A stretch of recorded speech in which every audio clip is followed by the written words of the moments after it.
Bismillahirrahmanirrahim. Assalamualaikum warahmatullahi wabarakatuh. Perkenalkan, nama saya Siti Nur Aini. Saya UPBJJ dari Pekanbaru. Di sini saya akan menceritakan sedikit tentang lahirnya Pancasila.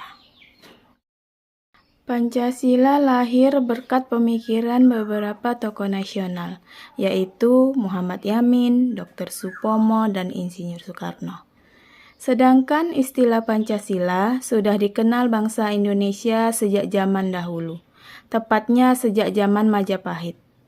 Istilah Pancasila terdapat pada Kitab Negara Kertagama karangan Empu Prapanca dan Kitab Sutasoma karangan Empu Tantular.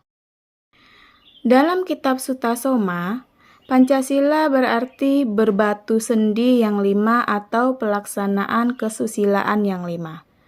Pancasila berasal dari bahasa Sanskerta yaitu panca dan sila. Panca artinya 5 dan sila artinya dasar atau prinsip. Pancasila lahir pada saat pelaksanaan sidang pertama Badan Penyelidik Usaha-Usaha Persiapan Kemerdekaan Indonesia atau BPUPKI, membahas tentang pembentukan dasar negara.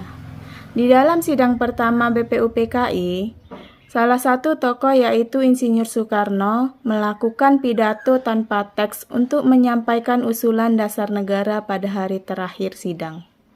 Kemudian pada tanggal 18 Agustus 1945 disahkan Undang-Undang Dasar 1945 pada sidang Panitia Persiapan Kemerdekaan Indonesia atau PPKI, termasuk pembukaan Undang-Undang Dasar 1945.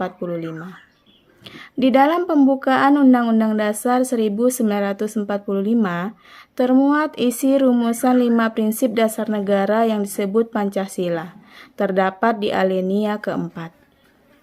Pada tanggal 1 Juni 1945, Soekarno menyampaikan pidato mengenai 5 prinsip dasar negara saat sidang Badan Penyelidik Usaha Persiapan Kemerdekaan Indonesia atau BPUPKI, yang kemudian ditetapkan sebagai hari lahir Pancasila.